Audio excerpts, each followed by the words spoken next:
Question number 5A, इसमें नई condition ये है कि when new partner acquire his share equally from old partners. इससे पिछला क्वेश्चन जो हमने 4 किया था उसमें क्या था कि ओल्ड पार्टनर डिसाइड करते हैं कि वो फ्यूचर का प्रॉफिट इक्वली डिस्ट्रीब्यूट करेंगे आपस में। तो जो रिमेनिंग शेयर निकला था उसको हम इक्वली डिवाइड कर रहे थे दोनों पार्टनर्स में, ए एंड बी में, इससे पिछले क्वेश्चन में। अब इस यहाँ पर थोड़ा अलग है। यहाँ पर क्या है कि न्यू पार्टनर डिसाइड करता है कि वो ए और बी या जो भी नाम होंगे ओल्ड पार्टनर से इक्वली वो शेयर एक्वायर करता है, यानी प्राप्त करता है। तो आइए क्वेश्चन करते हैं 5A। यहाँ पर दो पार्टनर हैं ए एंड बी जिनका रेशियो है 5:4। तो यहाँ लिख लेते हैं हम old ratio A and B, and the ratio in between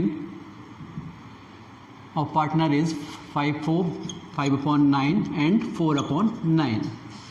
New partner is coming in the business is C for 1 ton share. New partner share, new partner C's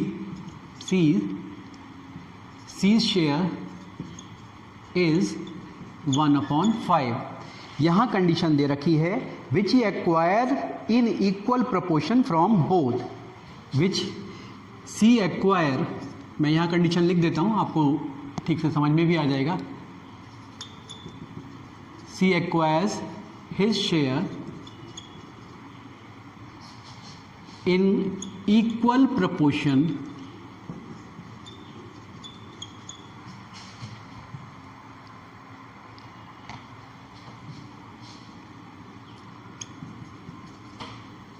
from both, यानी A और B से वो equal proportion में इसको प्राप्त करता है। तो जो इसका शेयर है सी का 1/5, 1/5 यहाँ कुछ गड़बड़ हुई है, दिस इज़ 1/10 नॉट 5। तो ये 1/10 का जो शेयर है सी का वो ए और बी से दोनों से इक्वली इसको रिसीव करता है। तो आप ये भी कह सकते हैं कि 1/10 का हाफ पार्ट वो ए से ले रहा है और 1/10 का हाफ पार्ट वो बी से ले रहा है। तो it mean a is sacrificing half part of 1/10 and b is also sacrificing half part of 1/10। तो हम लिखेंगे यहाँ पर ए सेक्रीफाइस 1/10 इंटू 1/2, यानी इसका आधा भाग 1/10 का ए दे रहा है तो ए का सेक्रीफाइस हो गया 1/10 का हाफ। तो ये आ जाएगा 1/20 and the b sacrifice is half of 1/10, it is also 1/20। अब हमें ए और बी का न्यू शेयर कैलकुलेट करना है, तो कैसे करेंगे आइए देखते हैं। एज न्यू शेयर, क्योंकि हमने इससे पहले इनका सेक्रीफाइस निकाला है, तो अगर हम ओल्ड शेयर्स में से ए का न्यू शेयर लेस कर दें, सॉरी सेक्रीफाइस लेस कर दें, तो हमें न्यू शेयर मिल जाएगा। तो as new share, old share given कितना था 5/9 और 1/20 का इनका सेक्रीफाइस आया था। एलसीएम ले लेते हैं, 180 ले लेते हैं, 100 90/10/180,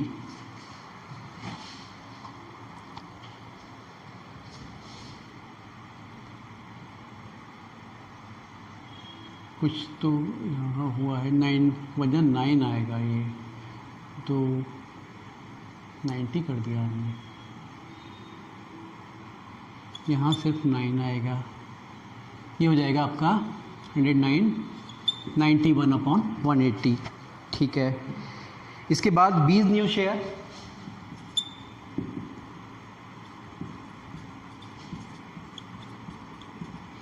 बी का ओल्ड शेयर था हमारे पास 4/9 माइनस 1/20, टेक द एलसीएम 180, 80, फिर यहाँ भी 9 रह जाएगा,